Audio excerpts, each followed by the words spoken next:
بسم اللہ الرحمن الرحیم۔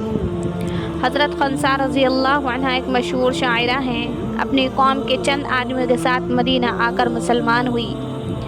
ابن اسیر رحمۃ اللہ علیہ کہتے ہیں کہ اہل علم کا اس پر اتفاق ہے، کسی عورت نے ان سے بہتر شعر نہیں کہا، نہ ان سے پہلے نہ ان کے بعد۔ حضرت عمر رضی اللہ عنہ کے زمانہ خلافت میں سن 16 ہجری میں قادسیہ کی لڑائی ہوئی، جس میں حضرت خنسا رضی اللہ عنہ اپنے چاروں بیٹوں سمیت شریک ہوئیں۔ لڑکوں کو ایک دن پہلے بہت نصیحت کی اور لڑائی کی شرکت پر بہت ابھارا۔ کہنے لگی، میرے بیٹوں، تم اپنی خوشی سے مسلمان ہوئے ہو اور اپنی ہی خوشی سے تم نے ہجرت کی۔ اس ذات کی قسم جس کے سوا کوئی معبود نہیں کہ جس طرح تم ایک ماں کے پیٹ سے پیدا ہوئے ہو، اسی طرح ایک باپ کی اولاد ہو۔ میں نے نہ تمہارے باپ سے خیانت کی، نہ تمہارے ماموں کو رسوا کیا، نہ میں نے تمہاری شرافت میں کوئی دھبا لگایا، نہ تمہارے نسب کو میں نے خراب کیا۔ تمہیں معلوم ہے کہ اللہ جل شانہ نے مسلمانوں کے لیے کافروں سے لڑائی میں کیا کیا ثواب رکھا ہے۔ تمہیں یہ بات بھی یاد رکھنا چاہیے کہ آخرت کی باقی رہنے والی زندگی دنیا کی فنا ہو جانے والی زندگی سے کہیں بہتر ہے۔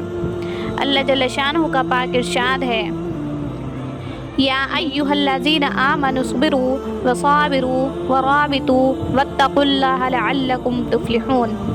اے ایمان والو، تکالیف پر صبر کرو اور کفار کے مقابلے میں صبر کرو اور مقابلے کے لیے تیار رہو تاکہ تم پورے کامیاب ہو۔ لہٰذا کل صبح کو جب تم صحیح سالم اٹھو تو بہت ہوشیاری سے لڑائی میں شریک ہو اور اللہ تعالیٰ سے دشمنوں کے مقابلے میں مدد مانگتے ہوئے آگے بڑھو۔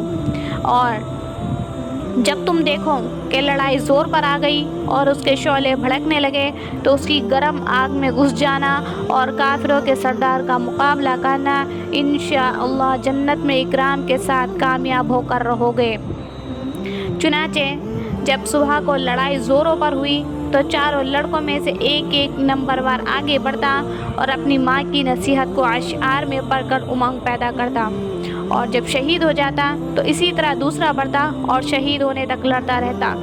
بالآخر چاروں شہید ہوئے، اور جب ماں کو چاروں کے مرنے کی خبر ہوئی تو انہوں نے کہا، اللہ کا شکر ہے کہ جس نے ان کی شہادت سے مجھے شرف بخشا۔ مجھے اللہ کی ذات سے امید ہے کہ اس کی رحمت کے سائے میں ان چاروں کے ساتھ میں بھی رہوں گی۔ ایسی بھی اللہ کی بندی مائیں ہوتی ہیں جو چاروں جوان بیٹوں کو لڑائی کی تیزی اور زور میں گھس جانے کی ترغیبیں دیں، اور جب چاروں شہید ہو جائیں اور ایک ہی وقت میں سب کام آ جائیں تو اللہ کا شکر ادا کریں۔